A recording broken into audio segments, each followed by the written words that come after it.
Welcome back to The Common Denominator. I'm Ilana Rachel Daniel.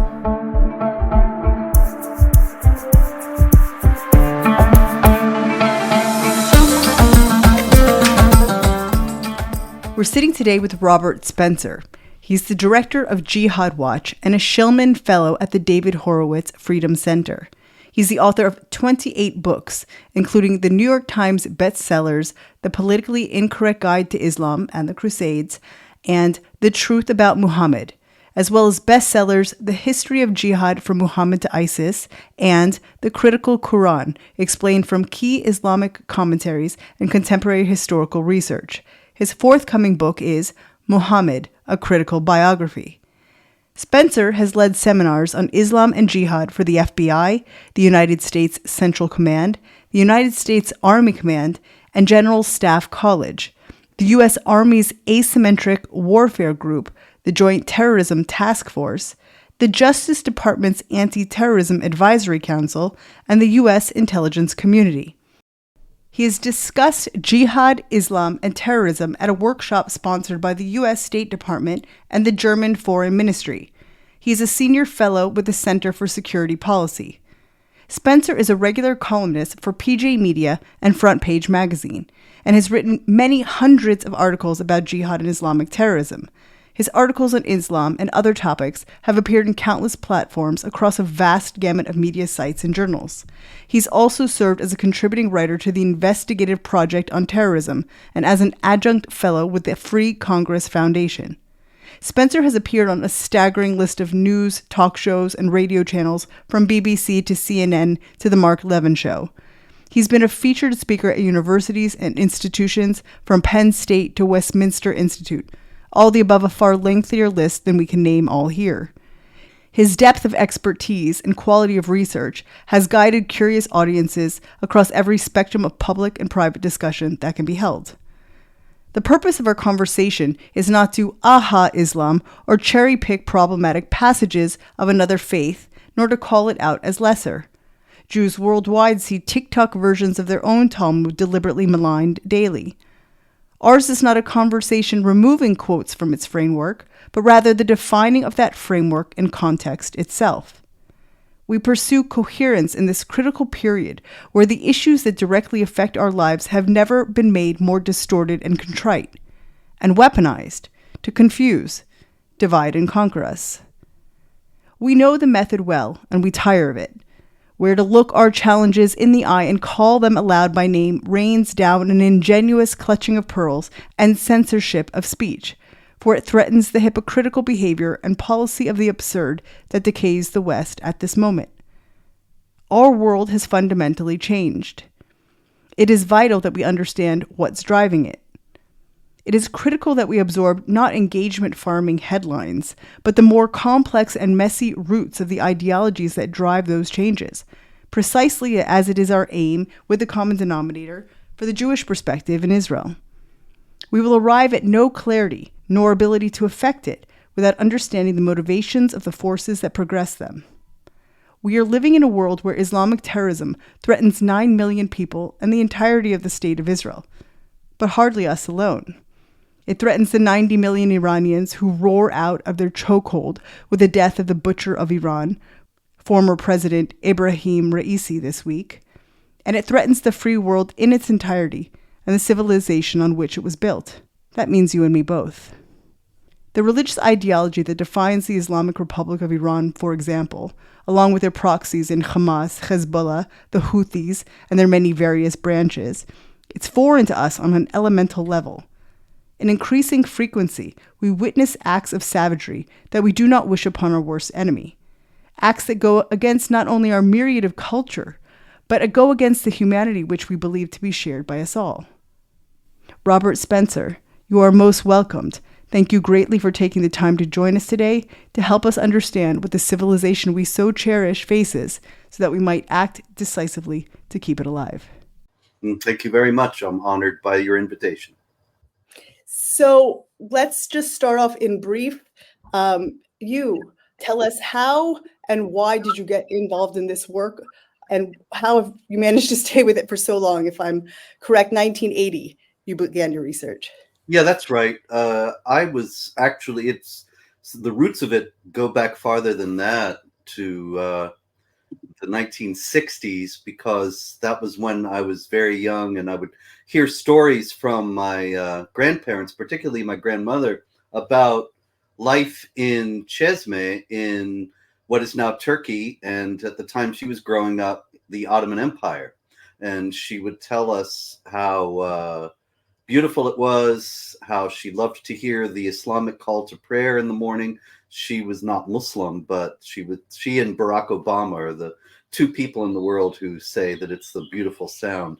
And she painted life there when she was growing up as an idyllic paradisal thing. So then, of course, that led to my inevitable question as 6 or 7 years old: why did you leave?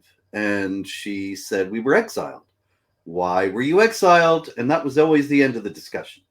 So I was always curious as to what was the reason that my grandparents left there and came to the United States. And that led me to begin to study the history of the region. And ultimately, it came to me that this was all about Islam. And this was at around the time when I was in college in 1980, indeed, and started to read the Quran, because as it turned out, they were given the choice to convert to Islam and stay there where their families had lived from time immemorial, or leave, be exiled. And so they left, and my great grandfather was murdered on the way out, but the rest of them were able to get out. And it was all about in the first place, the Islamic clerics' idea that the religious minorities in this region were kufar harbi, infidels at war with Islam, because they wanted their independent states. You know, the Greeks had independence from 1823, and there were all the Greeks in Western Anatolia who wanted a gnosis union with the Greeks in Greece. And then there were the Armenians in the eastern part of Anatolia, and they wanted their own state. And so they were both rebelling against the lawful Islamic authority, which in Islamic law means they could be killed. And so this is the occasion of the genocide of 2.5 million Armenians and 1 million Greeks and 300,000 Assyrians. And this is, of course, the basis on which the genocides of the 20th century proceed.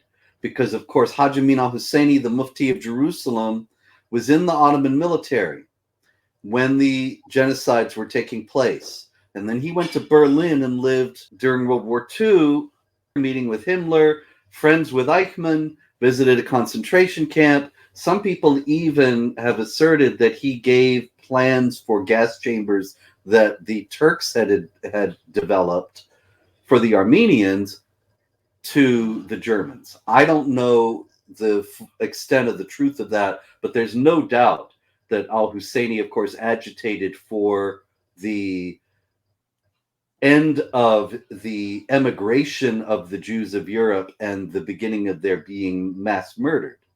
And this was the occasion for Hitler's statement, well, whoever remembers what happened to the Armenians? Nobody cares. And so, and of course, nobody even mentions that there were Greeks involved as well. Not only does nobody care about that, nobody even knows about it. So anyway, all this led me into trying to understand the theological principles within Islamic tradition that could lead people to behave in this way, because that was the underpinning of all of it. Now, a lot of people will note that the Turkish nationalists continued this and completely eradicated, with the exception of a very tiny minority that remains in Istanbul, completely eradicated the Greek community of what is now Turkey, that had been there since the time of Homer, you know, and the Trojan Wars and all that. The Turkish nationalists, though, had the idea of a Turkish nationalist secular state that included Islam as part of the identity of a Turk, without the political aspects of Islam. And so there was still no room for those who were not Muslim. Well, have you arrived at clarification after all of this time? Yeah, I would say that I have full clarity now as to what happened, that it does have to do with several principles that are rooted in the Islamic religion, that have to do with things that are relevant to the situation of the state of Israel as well, because the welter in Anatolia at the time of the fall of the Ottoman Empire and the time that the Greeks and the Armenians were trying to establish their own independent states also gave rise to groups that asserted that this was Islamic land and consequently it belonged to Islam forever, and that there was no legitimacy to an Armenian state or a Greek state on any of that land because it was Islamic. The idea is based on chapter 2, verse 191 of the Quran, which says very simply, drive them out from where they drove you out. Now, if you think about this statement, it's a very brief and simple statement, but it's extraordinary in its implications, because it is saying that if you are on land that the Muslims once occupied, however legitimately or illegitimately, or by whatever means they got it, that's not relevant, then it belongs to them forever, and they have a divine command from the Supreme Being, the creator of the universe, to drive you out of it and take it back. As Brezhnev said in a very different context in 1968, when the Prague Spring was in flower and a kinder, gentler form of Soviet communism was being exercised in Czechoslovakia, and Brezhnev sent in the tanks, and people were protesting and saying, how can you send tanks against your fellow socialists? And he said, don't talk to me about socialism. What we have, we hold. And that's the same principle in Islam. That's a quintessentially Islamic principle. What we have, we hold. And so the Greeks had to be driven out, and the Armenians had to be driven out of Anatolia, and the Jews have to be driven out of Israel. And the Spanish have to be driven out of Spain. There are plenty of others on the to-do list. This is amazing because obviously it couldn't be more relevant. And I've actually never heard anyone reference it to the Quran and their ideology, because my understanding has been that the Nakba, the tragedy is not so much about the land, it's their inability to defeat the Jews, the weakest of the weak. It's a stain on their identity, on their religion, on their relationship to Islam. They're not able to defeat us. But well, it's not just because of weakness. It's because of who the Jews are in the Quran. Chapter 5, verse 82 of the Quran says, the most intense in enmity of all people toward you will be the Jews and the polytheists. And so the polytheist part is not relevant here, but if the Jews are the most intense in hostility toward the Muslims, then what that works out to in practice is that the Muslims are the most intense in hostility toward the Jews. And the idea is, you also have to understand that within the context of the fact that there is no room in Islam for the idea that the wicked prosper.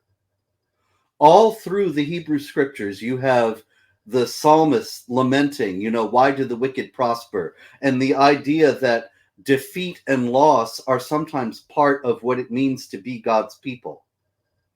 But there is no concept of that in Islam. In Islam, it's a one-to-one equation that Allah will reward you in this world and in the next if you obey him, and Allah will punish you in this world and in the next if you don't obey him. And so, if the Jews are the worst enemies of the Muslims, then humiliation and disgrace must follow them. And this is another Quranic passage, 3:112. Follow them, 289 and 3:112. Humiliation and disgrace must follow them throughout the world because they are disobeying Allah. And so the idea of the Ummah, the global Islamic community, being defeated by people whose natural position in the world, rightful position in the world, according to the word of the Supreme Being, is to be humiliated and disgraced, and who are the worst enemies of the best of people on earth, which is chapter 3, verse 110 of the Quran, then you see it's just a massive insult. It's a tremendous threat to the religion itself. And this is an aspect of the conflict that the Western world universally ignores because they don't take theology seriously or think it could possibly be relevant for political action. There's a few things that questions I have from that. So first and foremost, if you're comparing Jews with those who worship many gods, is it because they need to delegitimize if they're to be the purveyor of a new revelation? Is that because it shouldn't be at odds in theory, part of the Abrahamic type of religion, one God, the original? So why us? Chapter 3, verse 67 of the Quran says the Jews and Christians argue over Abraham, and they are both ignorant. Abraham was neither a Jew nor Christian. He was a Muslim. Now, you might think, how on earth could Abraham be a Muslim when Muhammad is 7th century CE and Abraham is thousands of years before that? And see, this is a very important element of Islamic theology that is virtually completely misunderstood in the West. And when people talk about this, the three great Abrahamic religions business, they do not realize that this is not the same Abraham. He has the name, but Abraham in Islam is an Islamic prophet, and so is Moses, and so is David, and all of the rest of them, and so is Jesus also. And the idea is that they all taught Islam, and then their craven and self-serving and sinful, rebellious followers twisted their teachings to suit their own purposes, and in so doing created Judaism and Christianity as we know them. And so the real Jews are the Muslims. The real Christians are the Muslims. When they say our Allah and your Allah are the same, which is also the Quran, chapter 29, verse 46, they are talking about actually meaning that the Jews and the Christians are renegades who have twisted the teachings of their own prophets to create false religions. And they are the real thing, the correct version of the teachings of Abraham and Moses and all the rest of them. So we're all children of Abraham, except they're the real children of Abraham, and we're the fake ones. Wow, that's incredible insight. Because, of course, spending any time online and watching the inversion of narrative and the unhinged hysteria and all of that, recently someone was posting around a picture of a little basket of Moses wrapped in a kefir, something along those lines. And I thought this was just sort of sticking it to the Jews type of thing. I didn't really think that, I didn't understand there was a real belief behind that. It's very, very telling. It's of cardinal importance, and it runs all the way through Islam. Islam is about submission. That's what Islam means. People tell you Islam means peace. Salam means peace. Islam is a related word. You know how it works on the three consonants, just like Hebrew. And so Salam and Islam share the same consonants, and they are related words, but they're not the same word. And Salam is peace, Islam is submission. Now, submission in the classic sense is submission to Allah, that every human being has to submit to Allah. But also there are all kinds of other submissions. And one of them is, of course, there's women have to submit to men, but also non-Muslims have to submit to the Muslims. And they have to submit to the Muslims because a passage I mentioned earlier, chapter 3, verse 110, the Muslims are the best of people on earth. And the passage goes on to say, you are the best of people enjoining what is right and forbidding what is wrong. So the Muslims know what's right and wrong, and the non-Muslims do not. And so it's the responsibility of the Muslims to teach the non-Muslims what's right and wrong. But this is not a classroom setting or a situation of student and teacher. It's a situation of master and slave, or the one who submits and the one who is the overlord. Can you say more about this? Because it's very clear, living here in the Middle East, that it is a rule or be ruled mentality. Yeah. Please tell me more about that. Okay, take for example the Temple Mount. And there are 2 mosques on the Temple Mount. Why are there 2 mosques on the Temple Mount? It's not just a coincidence. There are 2 mosques on the Temple Mount because it's the Temple Mount. Because the idea was, when they were built in the 690s, to assert the defeat of the Jews and the victory of Islam over Judaism. That is a universal practice. I wrote a book in 2018, The History of Jihad, and in it I've got an extensive history of the jihad against India. And in India, there are literally thousands of Hindu temples that the Muslims destroyed, and then they built a mosque on the site of the temple. And not only that, but they took the idols, the statues of the Hindu gods, and broke them into pieces and strewed the pieces along the pathway to the mosque, so that every time the Muslims went to pray, they'd be trampling on the Hindu gods. You see that doing it with the Israeli flag on a regular basis. There you go. And see, the idea is to assert that we are the dominant people. These are the people who should be submitting, and we have victory over them. This is not extremism or some strange eccentric sect of Islam. This is mainstream, basic, fundamental Islam across all the sects and schools of jurisprudence. And it's the same thing with Christianity. One of the foremost mosques in the world is Hagia Sophia in Istanbul, which was the foremost cathedral in the Christian world for nearly 1,000 years, from 537 when it was built to 1453 when Constantinople was conquered. And the building was immediately transformed into a mosque in order to show the superiority of Islam over Christianity and the victory of Islam over Christianity. So it works in whatever context.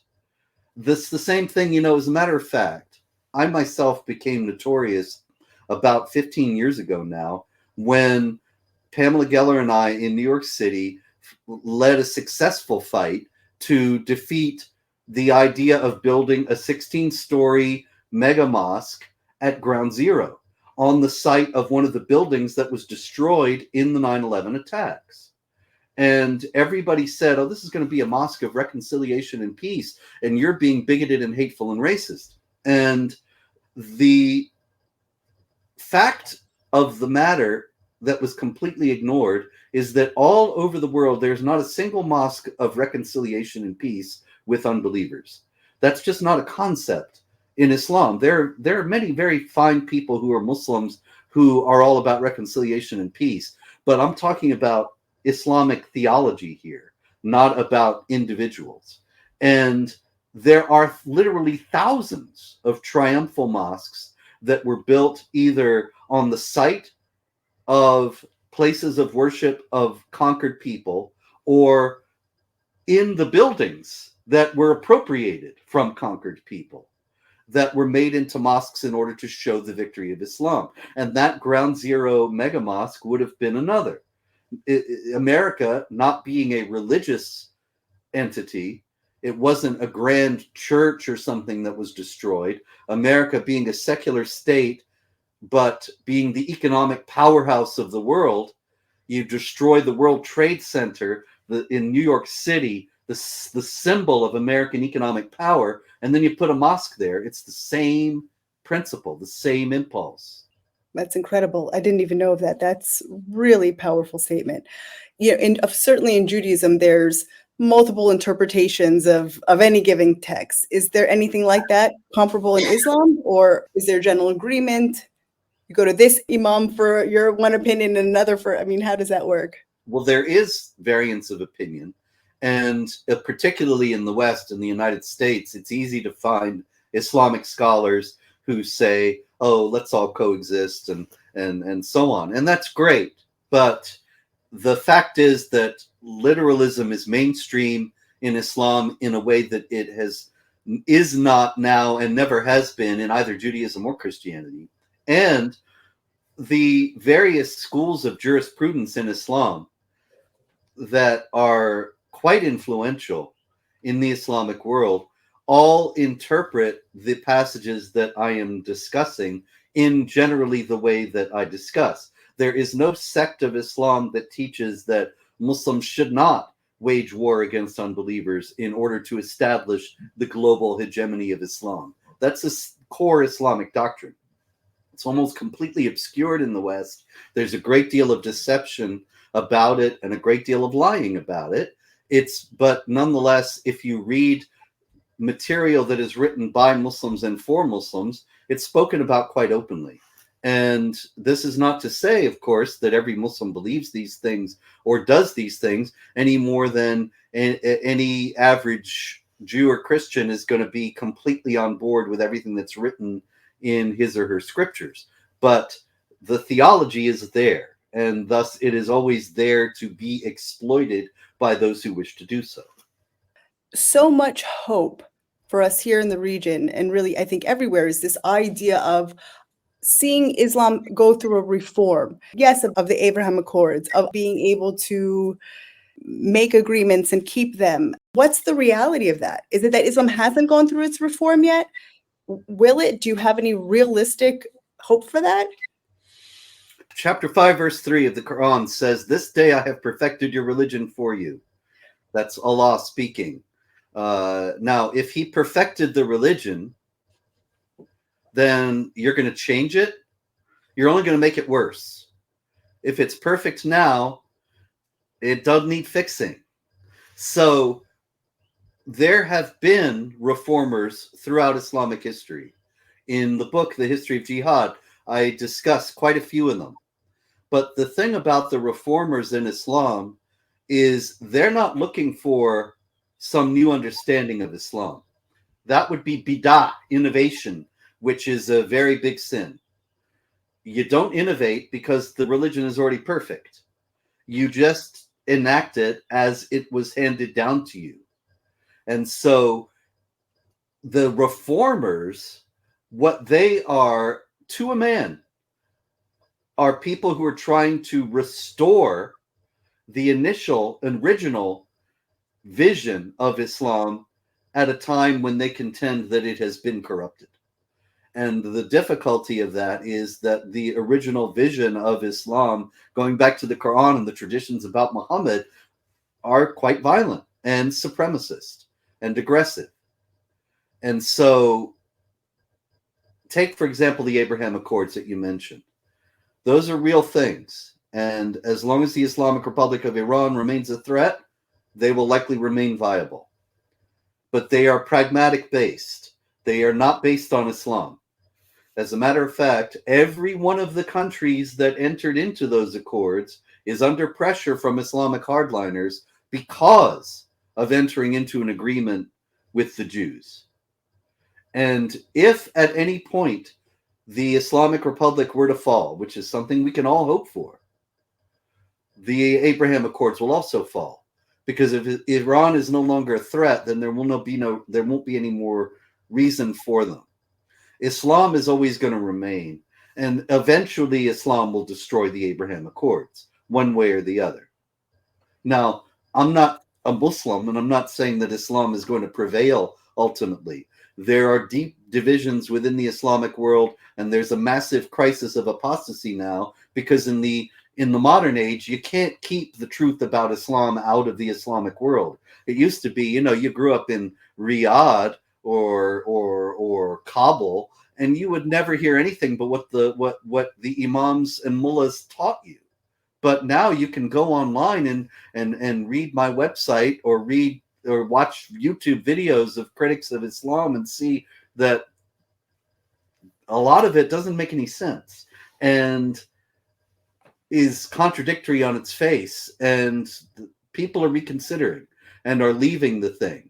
So I don't mean to, in other words, give no hope whatsoever, but the idea that there's going to be massive reform in Islam is always going to meet with the fact that the reformers will have been and will be challenged by people within the Islamic community as being guilty of innovation and thus being heretics who deserve death, rather than reformers who have a new vision who deserve respect. Mahmoud Mohammed Taha was a reformer in Sudan in 1985, and he formulated a vision of Islam that was based on the idea. In the Quran, you know, there are two different kinds of passages. There are Meccan chapters and Medinan chapters, because Muhammad is supposed to have lived in Mecca for the first 12 years of his career as a prophet, and then moved to Medina. And he got revelations in both places. The Medinan passages are generally considered to take precedence over the Meccan ones because they follow later. And the idea is that what comes later supersedes what comes earlier. Unfortunately for the rest of the world, the most violent passages are in the Medinan part that comes later. So Mahmoud Mohammed Taha said, why don't we flip this and say the Meccan passages take precedence and formulate a theology of coexistence with the non-Muslims?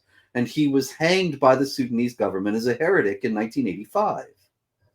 This is not 100,000, not 1,000 years ago, not even 100 years ago. 1985 is within the lifetime of many of us, and so this is the situation that reformers face, and a lot of people who blithely put their hope in Islamic reform don't really realize what the situation is for reformers in the Islamic world, or the nature of Islamic theology. So you said that you think people are leaving, abandoning Islam more and more, but the word on the street was exactly the opposite. I think on your website that you referenced a 14-year-old girl who was planning a stabbing attack just this week, I believe. What is attracting young people with their whole lives ahead to commit? I mean, and in Europe, I'm not talking about down the road here. It seems from our point of view that people are running to Islam, that they're running to any sort of coherence, sort of that feeling of being part of something. But you're saying that you think people are leaving. I'd love to hear which part you see. Both things are true at the same time. There are a lot of converts to Islam in the West. I'm not sure. I don't have that story in front of me right now. I don't remember that girl was a convert. The 14-year-old. I don't know that she converted. You're right. I don't know whether she was a convert, but she was a 14-year-old girl who. It's a good point. She certainly got the idea, whether she was a convert or not, that it would be a holy act that would be pleasing to Allah and would secure her a place in paradise if she killed infidels. Now that comes from the Quran. The Quran actually it can cause people great mental anguish, as all religions can. But chapter 21 verse 47, I'm not saying that's the only thing they do, but anyway, chapter 21 verse 47 of the Quran says that there are grand scales, and Allah will put your good deeds on one scale and your bad deeds on another. And if your good deeds outweigh your bad deeds, you go to paradise. If your bad deeds outweigh your good deeds, you go to hell.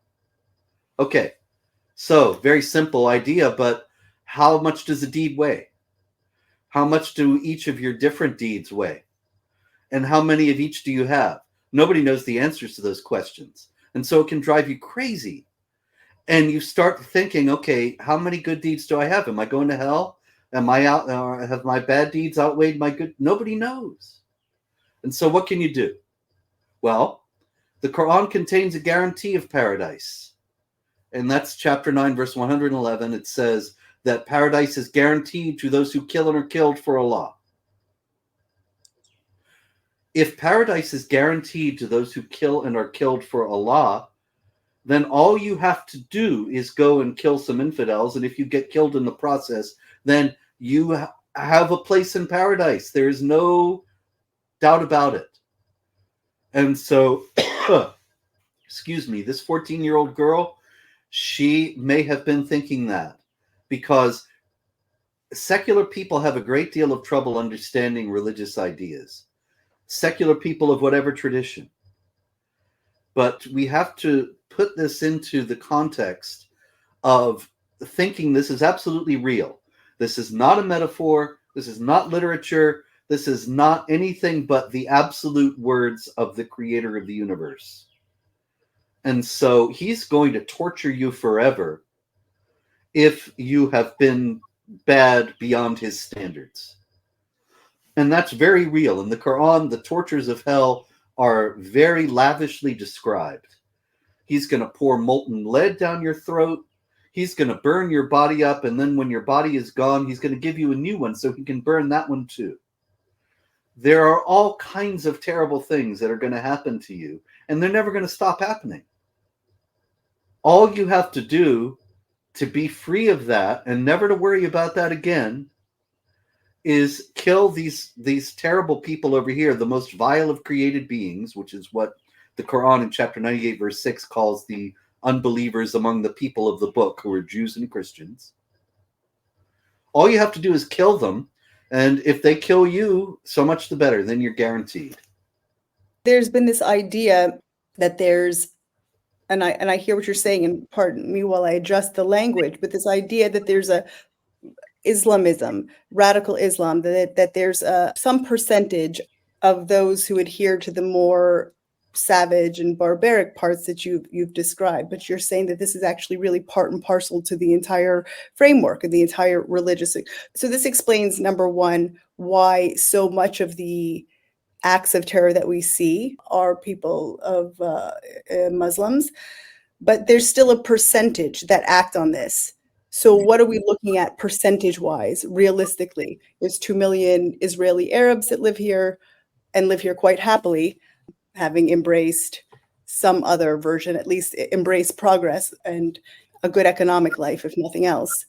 But what would you say about that? What sort of percentage out of, if we're talking about 2 billion Muslims? Percentages are very tough in this regard, and I'll explain why. You mentioned at the beginning of the question the idea that this was an extremist view, and that a view that was held by only a minority of Muslims. In a certain sense, that's right, but in a certain sense, it's not right. This is a mainstream view in Islamic theology and is taught by all the major schools of jurisprudence, all the centers of Islamic learning, Al-Azhar in Cairo, all the rest of them, the Deobandis in India. They are going to teach the kind of Islam that I'm talking about. But human nature is everywhere the same. And there are a lot of people among those 1.8 billion or however many Muslims you want to say. There are a lot of people who will hear all this and nod and go home and think, okay, what's for dinner and what's on TV or whatever. And they're never going to kill any infidels. They're really not all that interested in the whole thing. Just as there are Jews and Christians and Hindus and Buddhists who will they'll call themselves that if you ask them, but they're really not interested. And for that, we can all be grateful. But they don't have a theological leg to stand on within Islam. It's not as if the peaceful Muslims who live in Israel and elsewhere have an are from the X sect that teaches peace and love and butterflies and harmony. There is no such sect. They don't have a different view of Islam. They just don't pay attention. They think, that's something for other people to do, which is actually a concept in Islam, that jihad is actually fard kifaya, which is an obligation that is incumbent upon the community as a whole. And if it's discharged by a part of the community, then the rest of the community is exempt from it. However, if a Muslim land is considered to have been attacked, then jihad becomes fard ayn, which is incumbent upon every individual Muslim. And of course, that is the contention of Mahmoud Abbas and all the Palestinian leaders, that an Islamic land has been attacked, this mythical land of Palestine that was supposedly an Arab Muslim land, and consequently every Muslim has this obligation to wage jihad. But still, you're going to have plenty of people who just are not going to play. Now, the problem is that they are always vulnerable to recruitment from the hardliners, because the hardliners can take Quran chapter and verse and the example of Muhammad and the teachings of Islamic law and say, look, you're not doing what you're supposed to be doing. You're headed for hell. And there have always been recruits, and probably always will be, who are made on that basis. The percentages thus are very difficult to say, because you have all these Muslims, countless millions of them, who are never going to wage jihad because they don't have the courage, they don't have the will, they prefer to be interested in other things, they're not that religious, whatever. But that could change. You know, they go through a life crisis and they think, I need to get closer to God, and then suddenly they're blowing themselves up. We've seen that in the stories of terrorist after terrorist. You know, even the 9/11 hijackers, they say they weren't Muslims. They were drinking in a strip club the night before. Well, you know why they were drinking in a strip club the night before? Not because they weren't Muslims, but because they knew they were going to be doing this supreme act of jihad. Somebody came up to Muhammad once, according to an Islamic tradition, and asked him, can you give me a deed that is greater than jihad?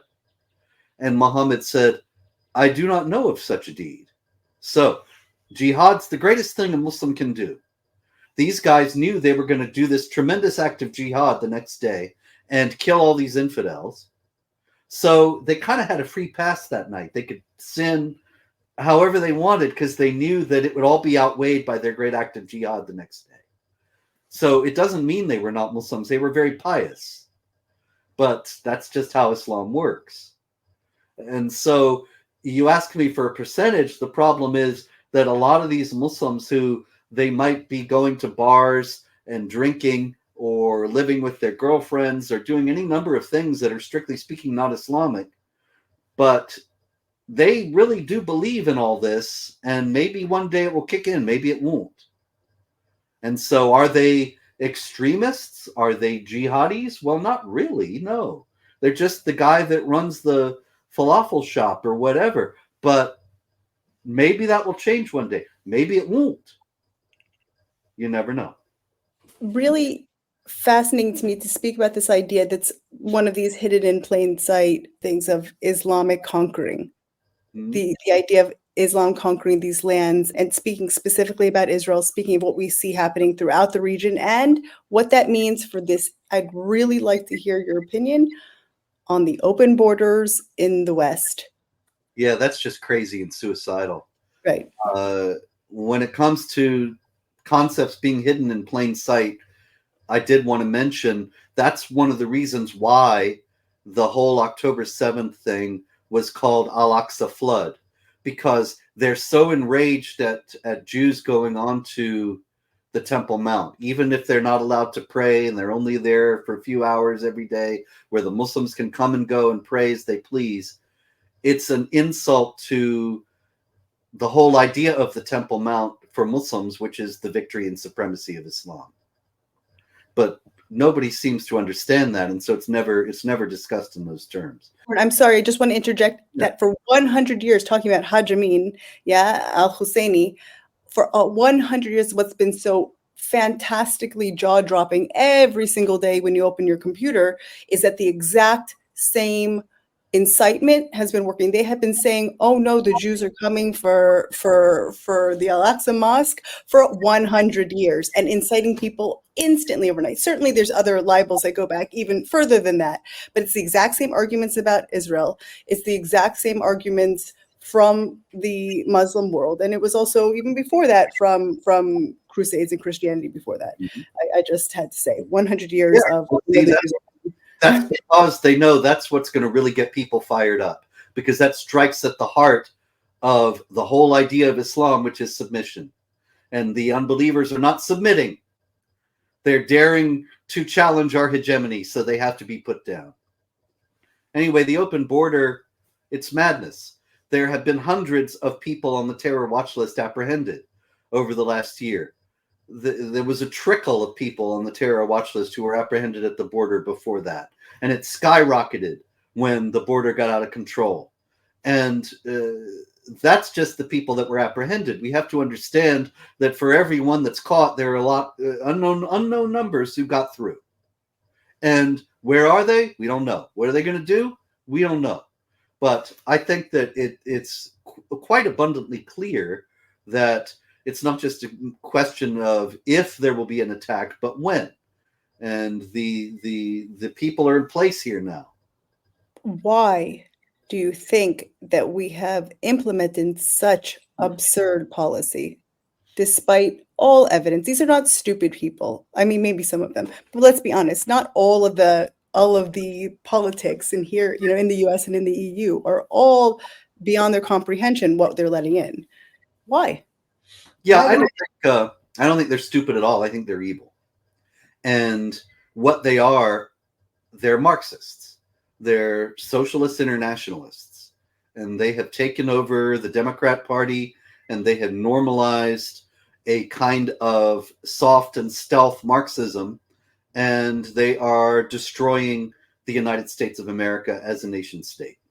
And they want to do that because they're internationalists, and they want to create an international socialist megastate.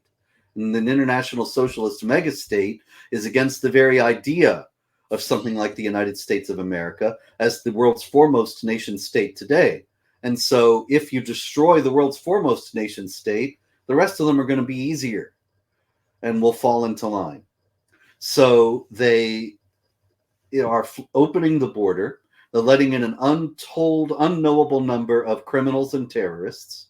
The idea is to terrorize the native population into submission, and also to dilute the native population so that it doesn't have the voting power it used to have, so that it can be more easily brought into submission. And then once you have this massive mess that you've created with all this chaos and unrest, then you have a very easy justification for clamping down and installing an authoritarian regime that is internationalist and socialist in character, and then will unite with other authoritarian regimes elsewhere. And they also hate Israel, of course, because Israel is a state built on particularity. The left is collectivist. Collectivists hate particularity. Think about Mao's China, and everybody wore those little uniforms. Why did everybody wear the same clothes? Because that was equity. That's what Kamala Harris and all the rest of them are promising us, equity. Well, what's equity? If your clothes are nicer than mine, see, we don't have equity. So we wear the same clothes, then we have equity. And you make exactly the same money as I do, equity, no matter what, no matter how smart you are, how industrious you are, and how lazy I am and stupid I am, we still make the same money. That's equity. And so you erase all distinctions between people. That's equity. Then nobody can say that anybody's better than anybody else. And finally, we have justice. It's sort of a perversion of actual justice, but that's the vision. And so here's Israel that is based on the idea of being a Jewish state. Arabs can live there. They have lived there. They have completely equal rights. The apartheid business is a lot of hooey, but it's a Jewish state. So it has to be destroyed because we have to erase all distinctions between people because they get in the way of equity. and collectivism. So the left is in charge in the United States. They're busy destroying the United States and installing equity, collectivism, socialism, internationalism, and Israel has to go as well. And of course, today we have the technology to be able to implement exactly that. We have the ability to, what was only the dream of Hitler and Mao and all of these people back, we can ensure that absolute enforced equality or, authoritarian vision. So translate that thought into what we see out of the Biden administration, what we see from this appeasement, the lack of deterrence. Is that also sort of the taking down of borders type of thing? It's not naivete and thinking we're going to, start roasting marshmallows with the Ayatollah anytime soon. Like really, they don't really believe that. They know. I don't think it's naivete at all. I think that they're on the side of Hamas. They want Israel to lose this war. And it seems to me unmistakable. What happened right after October 7th? It actually took a little while, but finally Biden made it over to Israel, and he stands there with Netanyahu and professes his undying support. And by the way, he says, I'm giving $100 million to Gaza for humanitarian aid. And if that money goes to Hamas, boy, am I going to be mad. Well, who's going to keep it out of the hands of Hamas? Who is he trying to kid? There's no entity in Gaza at that time or now that could possibly stand up to Hamas. If the United States of America knocked on somebody's door and some UN agency or some humanitarian aid group or who knows what in Gaza and handed them the $100 million and left and said, don't give it to Hamas, what happens next? Hamas knocks on the door next. They have all the guns. Where's the $100 million going to go? Now, does Biden not know that? Biden might not know that because Biden ain't there. But the people who run Biden, they know that full well. So the first thing the United States did after all the professions of undying support was support Hamas, give money to Hamas. Even worse, then there was the $10 billion of sanctions relief, the sanctions waiver that the Biden administration approved for Iran. $10 billion for Iran. Who's financing Hamas? Iran. Who's financing Iran? Biden. So the United States of America is funding the war against Israel. And so then they say, we're on Israel's side. Okay. So Israel goes into Gaza and fights in Gaza and destroys Hamas almost everywhere. And then there are 4 intact Hamas battalions in Rafah. And that's the last thing. And then it becomes the worst thing in the world. And the Israelis can't go into Rafah. No, you must not go into Rafah. Whatever you do. And I think, oh, come on. What's in Rafah? It makes me wonder, because these Biden people, they are evil and they are on the side of Hamas. Obviously, they want to preserve Hamas. They clearly want Israel to fail and Hamas to live. But what else are they afraid the Israelis are going to find? I wouldn't be in the least surprised. I don't know. I don't have any inside information, but I wouldn't be in the least surprised, given the people who are in the Biden administration and the nature of the Biden administration, if the Israelis were to discover in Rafah that the Biden administration had been actively financing Hamas and aiding it, maybe even sending it weapons, who knows? I wouldn't be in the least surprised. And that's why they're so nervous about Israel in Rafah. Well, Israel has always had to lose. Israel's not allowed to win any of its wars. It's interesting to hear your perspective. I mean, either way, they are financing it quite directly. Yeah. Everyone knows there's the fact that I'm wrong about Rafah. There's no doubt the Biden administration is financing the Hamas war effort. That is beyond dispute. $10 billion to Iran. Come on. What's such a mistake, as language has lost its meaning, is first of all, people don't even refer to it as a war between Israel and Hamas. It's Israel and Gaza, right? It's Israel's attack on Gaza. But really, it's Israel and Iran. It's just all this semantics, which seems to help people enjoy their delusions that much longer. When you talk about Israel being this distinction, and it goes back to this idea that what keeps you from daddy government is God, is family. It's any of these types of things that we see that it has been, actively degraded, or any of those things that sent you to something that's bigger, greater than you. And government is waiting to be its replacement. There you go. And so that's why Israel has to be destroyed. And the United States, with the character that it once had as the world's policeman, so-called, or as the shining city on the hill, as Ronald Reagan said, and as a place where Jews had a situation of freedom, relief from persecution that was unprecedented in human history, and there was peace and coexistence and friendly relations with the Christian majority, and all that is being destroyed. Well, what's going to replace it? An authoritarian government. And so you destroy God, you put the government in place. It's exactly what you were saying. I believe that it's this idea, if you want to talk in sort of biblical terms, right, of Edom or Ishmael, I think that Edom, Rome, if you will, can't imagine Ishmael getting the better of it. And so it feels like I can let you in and sort of do this sort of controlled demolition. But I actually think that's one of this tremendous fallacies, is this idea that they think they'll be able to stop it once it's in. Oh, yeah. Yeah. Well, you look at the leftist alliance with Islam, it's not going to end well for them. Even if they succeed in achieving all their goals, then they're going to turn on each other. And I don't think the left will win. Islam is an older force. It's more deeply rooted among the people. You look, for example, at the Islamic Republic of Iran. When Khomeini overthrew the Shah, the Tudeh party, the leftists in Iran, they were all for it. And they were Khomeini's allies. And they thought he will reward us with a place in his government. And he threw them in prison. And these people think they can ride the tiger now. It's the same thing.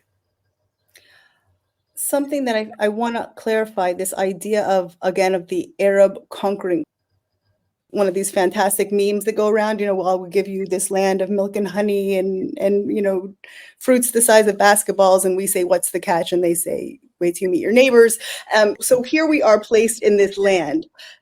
But it was never a country. There was no cohesive Arab presence or leadership. I want to understand about Israel specifically, but does this mean anywhere that they conquer, that they become more than, once they're the majority that they must conquer, that means that Germany is now Islamic land? Germany is about. Yeah, it never was historically. And so it's a different situation. Spain, that I mentioned earlier, Spain was Islamic land. You had the Al-Andalusia, the Caliphate there, the Fatimid Caliphate. That was an Islamic entity. Okay. And so just as Islamic hardliners would say that Israel belongs by right to Islam, so they would also say that Spain does. See, in classic Islam, it's historical. It's not what they conquer now as they make their moves. Well, there's both. Oh, okay. See, in classic Islamic theology, the world is divided into two parts: the Dar al-Islam, the House of Islam, and the Dar al-Harb, the House of War. And so Germany is part of the House of War. It is part of the responsibility of Muslims to always wage war against the House of War in order to diminish it and enlarge the House of Islam. But like Brezhnev said, what we have, we hold. And so any land that was part of the House of Islam at any time is always part of the House of Islam, and it becomes part of the responsibility of the Muslims to drive them out where they drove you out, according to the Quran, chapter 2, verse 191, and consequently to fight to restore that land to the House of Islam. A land can't just go from the house of Islam to the house of war and be left alone. And that's not possible, at least according to the theology.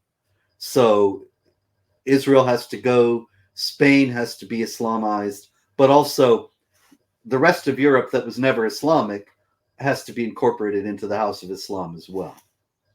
It's very clear. They say it out loud. There's a desire to create a world caliphate. Would you agree that we are pawns in a massive religious war to see a caliphate established, to as well as a war between Sunni and Shiite, a win out of that? Are we just part and parcel to this their great battle? Yes. In the first place, it's very important to understand that Khalifa means successor. And the traditional understanding is that the caliph is the successor of Muhammad as the political, military, and spiritual leader of the Muslims. And the caliph, by right, is the only authority on earth that the Muslims owe allegiance to, not to some president or nation or king, but only to the worldwide ummah, the Islamic community. Now, the last caliphate was the Ottoman Empire, and it fell at the end of World War I. There was a figurehead caliph that was ended on March 3rd, 1924, by the secular Turkish government.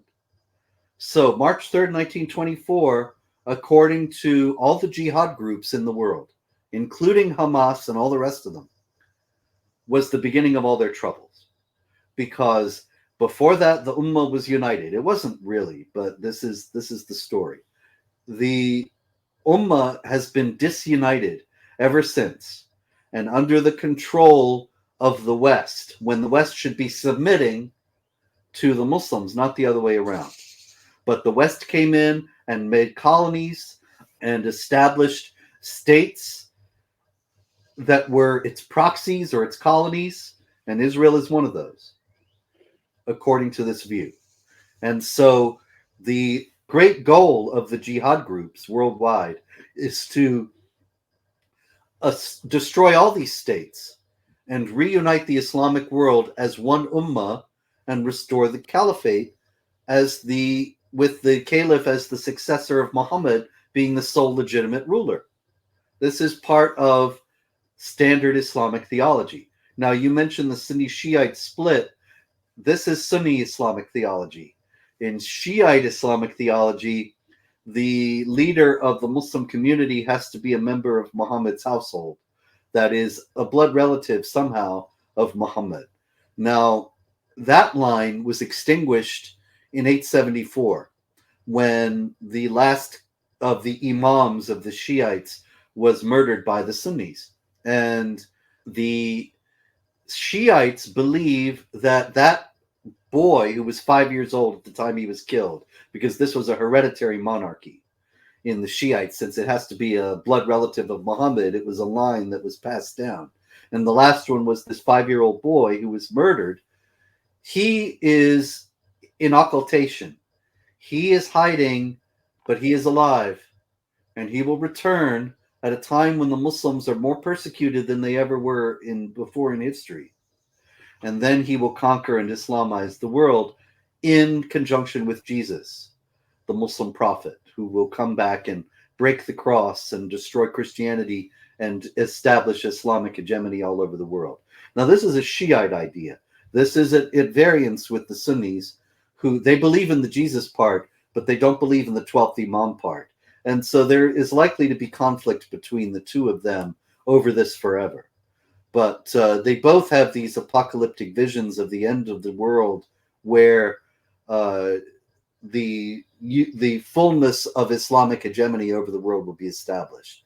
And this also is a threat to Jews, because Muhammad, in a very important statement in the Islamic tradition, says that this great consummation of all things and the total victory of Islam will not come until Muslims kill Jews. And the Jews will hide behind trees, and the trees will cry out, "Oh, Muslim, there's a Jew hiding behind me. Come and kill him." Except for the Garkad tree, which is the tree of the Jews. And there are actually Islamic clerics today who say, you see, the Israelis, they're planting Garkad trees all over Israel. because they're waiting for the end, as if the Israelis believe this. And the idea, though, is it's not just an apocalyptic vision. Remember, it says the last hour will not come until Muslims kill Jews. So if Muslims want to bring about the total victory of Islam and the final Islamization of the world, they kill Jews to do it. So Christians get a pass because they can convert and Jesus comes back, but Moses doesn't come back. No, Jesus is going to come back. It's a very curious thing in Islamic theology. Never heard this, yeah. Muhammad is the last and greatest prophet, but it's Jesus who comes back at the end of the world. And there are a lot of reasons for that we can get into, but they're a bit tangential for our discussion today. But it's not that Christians get a pass, because this is not Jesus of Christianity. This is Jesus, the Muslim prophet. Jesus. And what he will do when he comes back is he will break the cross, kill the pig, and abolish the jizya. Now, those three things have to do with Christianity. Break the cross is because the Quran says in chapter 4, verse 157, that the Jews say, we killed the Messiah, Jesus, the son of Mary. But this is a saying among them. They do not know for certain. They did not kill or crucify him, but it appeared so to them. So in other words, the Jews are running around, this is in the Quran, the Jews are running around boasting that they killed Jesus, but they did not actually do so. They did not crucify him. He did not die on a cross at all.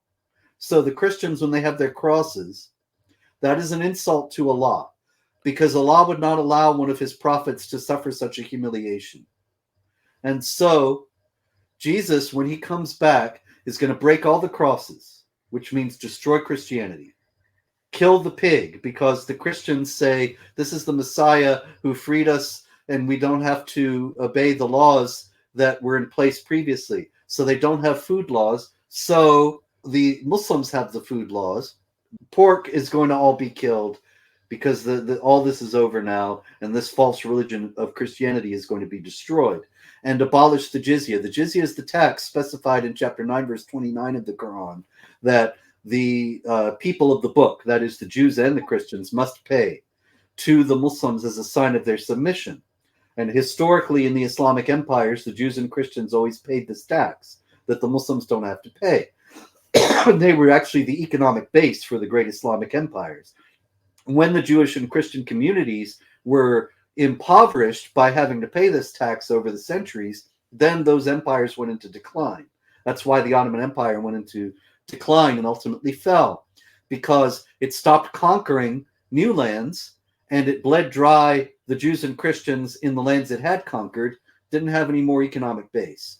But anyway, Jesus, when he comes back, will abolish the jizya. That is that intermediate state that the Jews and Christians can be in now, but not at the end of the world.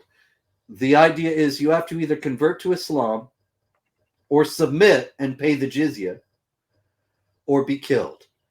Jesus, when he comes back, he's going to abolish the jizya, which means you have to either convert or be killed.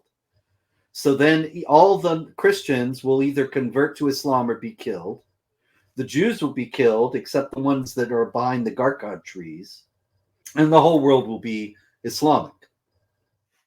Absolutely fascinating. A bit of a turn, and something that obviously troubles me deeply. In Israel, certainly we live what I affectionately call a kind of Frogger existence, right? You go out to the store, you get on the road, you just don't get any guarantees. None of us do, but you get that a lesson up close.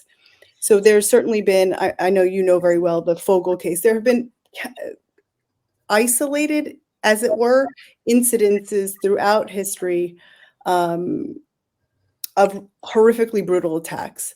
So October 7th made it impossible to see those as isolated incidents or as anything except exactly what it was. And what I want to speak about is what's so unusual about that is the barbarity, but the jubilance, the exhilaration with which it happens, because we talked about our shared humanity. And certainly as Americans, as people of democratic countries, we're mostly live and let live. Maybe you annoy me a little more, you a little less, but we kind of want to get on with it. I said this recently. John Spencer has taken many people into battle, many soldiers into battle. No one's jubilant. No one goes in without fear. Videotaping and calling home to dad. Your thoughts on that? How could they do that? I guess I want to understand more the personalness of it, the savagery, the absolute horrific tearing apart, the taking home pieces of bodies as a souvenir, the jubilance of making that happen. That's a religious fervor. I don't know. Could we compare that to the Crusades? I don't know. Oh, it's much worse. Far worse. See, you talk about our shared humanity. And that's a Jewish idea, that's a Christian idea, but it's not an Islamic idea. I've mentioned these passages before, but let me emphasize them. Chapter 3, verse 110 of the Quran, you are the best of people on the earth, enjoining what is right and forbidding what is wrong. The corollary, chapter 98, verse 6 of the Quran, the unbelievers among the people of the book are the most vile of created beings. Chapter 8, verse 55 of the Quran, the unbelievers are like animals. Chapter 7, verse 179, they're like cattle. No, they're worse, because the cattle are ignorant. So, you've got the best of people on earth. You've got the most vile of created beings who are animalistic, who are like animals. So there's no passage in the Quran that says, hey, we're all children of Abraham here, or we're all children of Adam, for that matter. Adam was another Muslim prophet, and they all taught Islam. And then there are these animalistic renegades who twisted the teachings of Islam to create these fake religions. They deserve no respect. They deserve no human consideration. And to drive the point home, chapter 48, verse 29 of the Quran, Muhammad is the apostle of Allah. Those who follow him are ruthless to unbelievers, merciful to one another. Now, this is the word of Allah. This is not even Muhammad speaking. This is the creator of the stars and the galaxies speaking.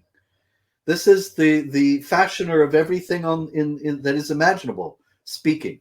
And so this is not our common humanity or our shared human nature. There's no idea of that. These people are evil. They are enemies of Allah. They are animals. And so what do? You kill them and you rejoice. Because not only that, there's a very telling passage. Chapter 9, verse 14 and 15 of the Quran. Fight them, and Allah will punish them by your hands and soothe the bosoms of the believers. So, what do you get from this passage? You have to fight the unbelievers, and insofar as you do so, Allah is going to be executing his divine wrath through you. So, vengeance is mine, says the Lord, I will repay. There's no concept of that in Islam. In Islam, fight them and Allah will punish them by your hands. So when they came out of Gaza on October 7th and murdered all the Israelis, they were the wrath of Allah. They were executing the wrath of Allah on the most vile of created beings. So who wouldn't rejoice when you're doing such a holy act? And it will soothe the bosoms of the believers. So if you're troubled, if you are depressed about your life situation, but you go and you kill an unbeliever, then you can feel satisfaction in your heart because you're pleasing Allah. And so rejoice. This is the time to be happy. So that goes in line certainly with the mass rape, the humiliation that I can conceptualize. There's more for the mass rape as well. But yes, the idea is that the unbelievers need to be humiliated and shown that they must submit. Definitely.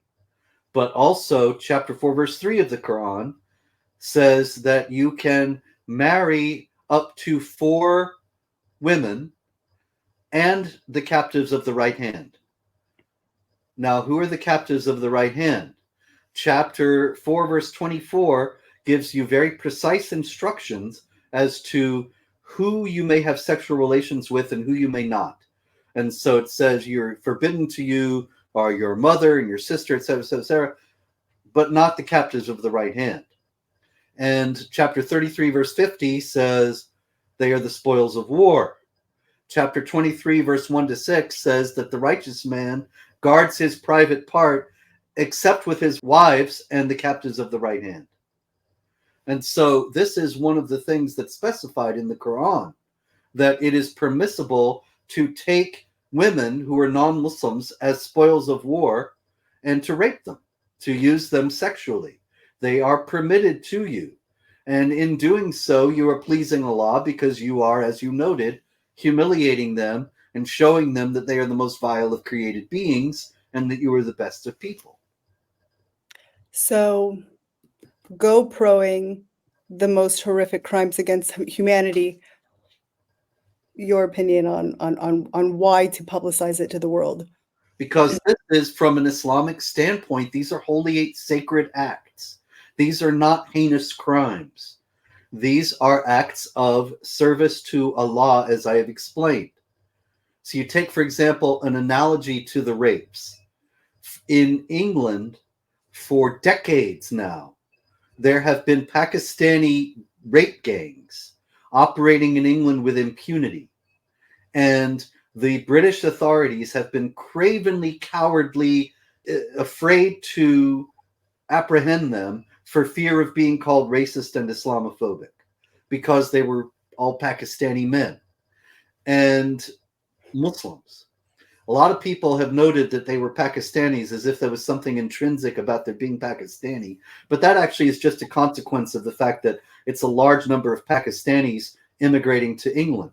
The real situation was that they were Muslims, and they were considering these girls to be the captives of the right hand. Now, the point I'm trying to make here is this. These people didn't feel ashamed of this. You look at the composition of the rape gangs, and a lot of times it's father and son, or a bunch of brothers and their cousins. And they would all get the family men to join in. And nobody thought, oh, this is a shameful thing to do. This is terrible. Because in Islam, this is what you do to the spoils of war, the captives of the right hand. And so you are pleasing Allah when you fulfill his commands. And so nobody thought twice about it. And they said, hey, Uncle Ahmed, come on and join in. It's a party. And it's something that pleases Allah. Something that I find confusing. I can understand the GoProing of sort of, letting that smell of blood flood the Islamic world. But it's the little children that I can't wrap my head around, because say I see a puppy or a calf, say I think, I'm thinking these people as animals. There's a very human experience of reacting to the vulnerable, and the vulnerable are targeted. I can't wrap my head around it. If you have divine writ telling you these people are not vulnerable, these people are the enemies of Allah. These people are the most intense in hostility toward the best of people. These people are vile. They are animals. Then this is all priming you to try to override your natural tendency to feel compassion for the vulnerable. Why you see mothers, all over in Judea and Samaria, as well as in Gaza. And they say, my son, Muhammad, he murdered 6 Jews and he was martyred. And I'm so happy he's in paradise with Allah. Overriding the natural maternal instinct and saying, I'm glad my son is dead. But this is because she's doing as was instructed, as has been drilled into her from birth, that this is what is great in Islam. There's a saying that is very common among jihad terrorists, and it is, we love death more than you love life. I see jihadis repeat this all the time. Palestinians as well as others all around the world. The Boston Marathon bombers said it. And it's all over the place. And it comes from chapter 62, verse 6 of the Quran, which is actually directed to the Jews. It says, the Jews say that we are God's chosen and his beloved. Let them show they love death if they're telling the truth. Because, see, if you're really the chosen of Allah, then you'll want to be with Allah and not be on earth. And so you'll love death. So that is the explanation why we basically face a death cult. That's entirely clear. So you can only be close to Allah then once you're dead. So you have to abide by Islam in order to actually even get there. Yeah. At any point. Also, Okay. There's another thing I neglected to mention, and that is being horny. That you have young boys, and you have a culture where, of course, there's strict separation of the sexes. So you have young boys, and they hear they're going to go to paradise, and what's in paradise? But the virgins of paradise, they're real. It's not, it's, you know, a lot of people in the West, they think this must be a gag. This is crazy. But it's in the Quran that there are these beautiful women who are going to attend the blessed in paradise. Nothing is said about what paradise is like for the women. It says the women will go to paradise if they're righteous, but it doesn't say what it's like. But for men, they get these girls. And there are couches, and you recline on the couches, and you enjoy sumptuous food, and there's rivers of wine flowing through, and you have these virgins.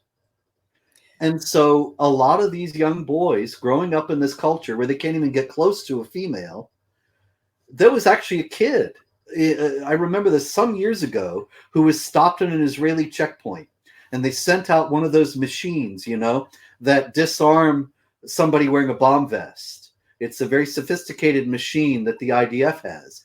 And he's standing there stripped to his shorts because he's the bomb vest is being deactivated, and surrounded at a great distance by soldiers and everything at this checkpoint. And he calls out, how am I going to get to paradise now and get the virgins? And he's taking this with utmost seriousness. And so that's another thing. But also we have to understand that if sex is the highest good that the blessed in paradise enjoy, then it also lends an aspect to it on earth. That the best way to humiliate and destroy your enemy is to destroy them sexually. So you rape them. It brings me back full circle to the idea that you said that there's no in between. You're either a sinner or you're a good Muslim. This is an idea that has frustrated me so much in what I see, certainly by the Islamic Republic, and that the lack of accountability, zero accountability. There is only you are bad, the infidel, the Jew, the women, you know, every single entity in the world is a problem and a pitfall for the good Muslim, but there is zero lack of self-reflection or accountability. I mean, that just seems to be this rudimentary part that's missing from the religion. Where is the self-reflection? Where is there any sense of progress, of betterment? There is no progress or betterment, but there is self-reflection and accountability. It's just not what you would expect. It's all based on divine revelation. So, for example, if you want to spot an Islamic hardliner, look at the cuffs of his trousers. And if they are very high, then you know you're dealing with somebody who's dangerous. Why? Because there's a tradition in which Muhammad says that he who lets the hem of his garment trail on the ground, it is trailing in hellfire. Why? I don't know. That's just one of those nutty things, of which there are many in Islamic tradition. But that's why you will see these Salafis, and they have these Michael Jackson pants with the cuffs up at the ankles. And this is accountability. You know, they are taking account of what Muhammad said and acting accordingly. The problem is when you see a guy like that, you know that he takes all of it very seriously. And that means he takes jihad very seriously as well. And so watch what you do and say around him and watch what he does. But there is a great sense of accountability in the sense of, yes, I could end up in hellfire if I don't scrupulously observe all the tenets of the religion. But that doesn't extend to some idea of accountability to humanity as a force or as an entity at all. There is only the Ummah. If you were able to help make the decisions how to keep Israel safe and secure, what would be your recommendation? Israel has to be strong, has to be much stronger than the jihad force in the first place, because actually Islamic law stipulates you should not wage jihad if you have no chance of winning. And that's why, people say this jihad that we're seeing in the world today, it's a new thing. It's not in Islam, really, because in the 1950s or 60s, we didn't see people blowing themselves up or flying planes into buildings. Yeah, that's true. But that was because the West was so much stronger then and is weak now. And so they think they can win. That's actually one of the foremost points that Osama bin Laden makes in his declaration of jihad against America, that it's really not as strong as it seems. And Allah will grant victory to the righteous because, as I noted way back, there's a one-to-one equation between righteousness and victory on this earth. Anyway, Israel, if it's so strong that it doesn't look as if there's any prospect of victory, then they should not fight, according to Islamic theology. Israel needs to pay attention to Islamic theology. Muhammad said war is deceit and allowed for lying in wartime. That's one of the only conditions, one of the handful of conditions in which lying is allowed. And so Hamas, on October 8th, there was a Hamas official on Russian television boasting about how they had told the Israelis that for 2 years, as they plotted the October 7th attack, they told the Israelis they were more interested in governing Gaza than in waging jihad. And the Israelis believed them and left the border vulnerable. Why did they believe them? They should put war is deceit on the wall of every office in the IDF headquarters and study what that means and study what Islamic treaty making is. That the Treaty of Hudaybiyah is the foundation for all Islamic treaty making, and it only allows for treaties with non-Muslims on the basis of the Islamic side is losing and needs to buy time to fight again more effectively. So when Hamas says, hey, we want a truce, Hamas is telling you we're losing and we need time to gather strength. Now, of course, Biden is interfering now because he's the biggest Hamas booster. But there have been so many times over the years that I've seen Hamas asks for a truce and the Israelis say, yeah, okay. No, that's when they should have pressed all the harder. And there's so many things in Islam that if they understood Islam, they would not behave the way they do. Another thing is the very concept of the Palestinians. The Palestinians do not exist. They were invented in 1964. Before that, there were no Palestinians. You look at 1947 and 48 and all the UN deliberations over the founding of Israel and the partition, nobody mentions Palestinians. They didn't exist. They were the local Arabs. They are not different culturally, linguistically, ethnically, or religiously from the Arabs of Syria, Lebanon, and Jordan. Menachem Begin was pressured by Jimmy Carter and Anwar Sadat to accept at the Camp David Accords the existence of the Palestinians as a distinct people. And now it's been taken for granted. The Israeli government needs to roll that back and say there are no Palestinians. We're dealing with Arabs, and pressure the Syrians and the Lebanese and the Jordanians to end their hypocrisy and allow citizenship for those people because they're the same in those neighboring countries. And then if this had been a sane situation without Islamic theology, then when the Arab Higher Committee told the Arabs to leave Israel in 1948, they would have been allowed citizenship in Syria, Lebanon, and Jordan, and there never would have been a problem. But the Syrians, Lebanese, and Jordanians did actually for a while. But if the neighboring countries had allowed the Palestinian Arabs citizenship, there never would have been a problem. They did not, because they wanted to use them to destroy Israel. The KGB and Yasser Arafat invented the Palestinians in 1964 as a rhetorical trick, and it's the biggest propaganda deceit in the history of the world and the most successful one. Absolutely. The idea was, see, in the 1960s, everybody loved Israel because Israel was the underdog facing 22 Arab states that hated it, that were massively larger than it, and it kept beating them. And people like that kind of story. The David versus Goliath, the plucky underdog winning against rapacious and evil, huge enemies. So the KGB, they were masters of propaganda. They invented the Palestinians and even smaller people facing the mighty IDF. And they have put that lie over all the world. Israel needs to repudiate it and stop taking for granted that the Palestinians even exist as such or deserve a state as a distinct ethnicity and nationality when they aren't. And there are 22 Arab states. Why do we have to have a 23rd? And then they're going to want a 24th in what's left of Israel. Because of the jihad imperative that nobody wants to acknowledge. Right. And, years ago, I was talking to Barry Rubin, and I said, nobody seems interested in talking about Islam in Israel. He said, that's because they all know it.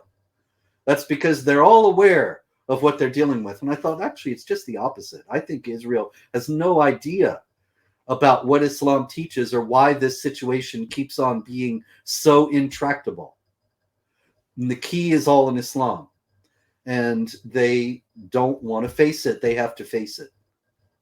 First of all, there was quite a few refugees in around 1945. People will remember quite a few Jewish, German. So there's nothing special. They're the only people in the entire world who get 80 years of refugee status. Yeah, and it passed down from the children, right. children's children. And I mean, that's ridiculous. My grandparents were exiled from the Ottoman Empire. So if I were Palestinian, I'd be a refugee, even though I was born in the United States and my parents were born in the United States. It's ridiculous. But the grandchildren of people who were in the area that is now Israel and have never been there and were born in Michigan or wherever, they're Palestinian refugees, according to the UN. It's an absurd situation that is just yet another weapon to use against Israel.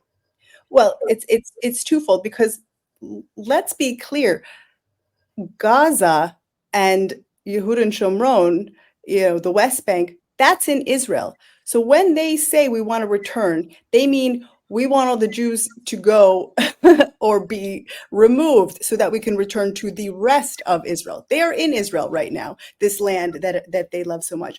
And the whole idea of the Gazan civilians being the battleground itself, that's true. That's been true always. They were kept as if 22 Arab nations couldn't have absorbed them 15 times over, as if they couldn't have had a state of their own, as if this had anything to do about any of the things that people pretend in the media does. Their existence and their very real suffering is 100% to be a constant finger of accusation against Israel. What do we do with this information? How do we address it? How do we face it? Well, I wish I had an answer to that. I mean, I was just saying, I don't think that Israelis are really aware of these things. And I look at the Netanyahu government and I think, well, it's certainly better than the alternatives, but he doesn't seem to have any clearer understanding of this than anybody else. And then I see people say the far right government and all these things because he's a little more aware of these realities than other people. But the fact is, as you noted, Gaza and what is called the West Bank, they're not only are they historically part of the land of Israel, but legally, to international law, they're part of the land that was set aside by the League of Nations and then affirmed by the United Nations to be the Jewish national home. So there really isn't any other country that can claim that it owns this land. And so it's supposed to be occupied territory. Occupied by whom? From whom? And there's so much disinformation and misinformation around there. I suppose the only answer I can give you to around these issues. The only answer I can give you to your question of what can be done is to keep on telling the truth and reminding people of these things, or alerting people to these facts, to try to bring about political change in Israel and the United States that might ease the pressure on Israel to some degree.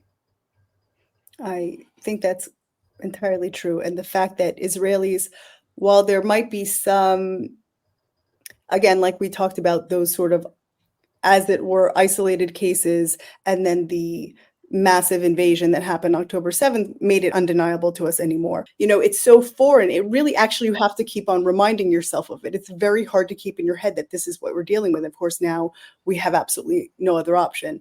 So you have given me so much food for thought. I am a deep believer in speaking the truth, and I'm a believer of being in constant learning. And so please come back and teach us more. And of course, find you at Jihad Watch. Tell us where to find all of your books, all of your writings. Yeah, I am at jihadwatch.org, and that is the world's only news site dedicated to giving you news about jihad activity in all its forms around the world, the war against Israel and elsewhere. And that's at jihadwatch.org.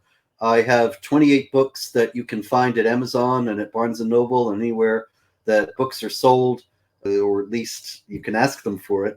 The book that I have there on the screen, The Palestinian Delusion, is subtitled The Catastrophic History of the Middle East Peace Process, and it is a fuller explanation of many of the points that I have made today, so people might be interested in picking up that one in particular. I was going to ask you that. What are the top three that will help us have a better understanding of this period of time? Oh, yeah. Well, there's certainly The Palestinian Delusion, and I have another book that I mentioned earlier, The History of Jihad, which takes jihad activity from the time of the origins of Islam all the way up to the present, and also has, of course, a great deal to do with Israel in the later chapters, because Israel is yet another jihad, although it is not very often identified as such. And people may be interested in books about the basic ideology of Islam. I suppose the best one, the fullest one, is The Critical Quran, which is a clear translation of the Quran plus commentary to show you how these passages are understood in mainstream Islam. And so it also discusses Israel here and there and shows what the Quran actually teaches about the Jews as well as everything else, and shows the well springs of the tremendous hostility that we see from the Islamic world toward Jews today. Hopefully you'll come on again, and I wish you only well. Thank you so much. Thank you.